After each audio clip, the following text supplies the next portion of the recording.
Hi, இது வந்து புதன்கிழமை காலையில். இன்றைக்கி என்ன லஞ்சுக்குன்னா அவனுக்கு தக்காளி சாப்பாடும் பன்னீர் கொஞ்சம் வீட்டிலே செஞ்சு வச்சுருந்தேன். அதை 65 மாதிரி செஞ்சு கொடுத்துட்லான்னு சொல்லிவிட்டு தோசைக்கல்லில் போட்டு சேலோ ஃப்ரை பண்ணி கொடுத்துட்லான்னு. ஏன்னா எங்களுக்கு சாப்பாடு பழைய சாப்பாடுலாம் நிறையா இருக்குது. நேற்று வீட்டுக்கு சொந்தக்காரங்க வந்திருந்தாங்க, பெரியம்மா பொண்ணுங்க வந்திருந்தாங்க. சாப்பாடு வச்சது கொஞ்சம் ஜாஸ்தியாகவே ஆயிடுச்சு. அது தண்ணி ஊற்றி வச்சுருக்கேன். அதனால் இன்றைக்கி தயிர் ஊற்றி சாப்பிட்டுக்கலான்ட்டு அவனுக்களவாக தக்காளி சாப்பாடு. தக்காளி அரைச்சதை சேர்த்து இப்போ வர தக்காளி இங்கே எங்கள் ஊரில் காய் மாதிரியே வருது, பழுத்து பழமாக இல்லை. அதனால் அரைச்சே சேர்த்துட்டேன்.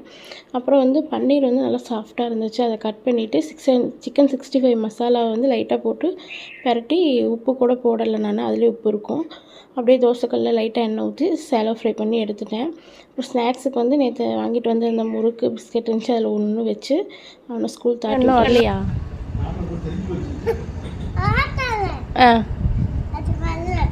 ஏன் நீ லேட்டாக கிளம்புறேன்னு தெரிஞ்சிச்சு, அதனால தான் ஆட்டோ மாமா லேட்டாக வராங்க.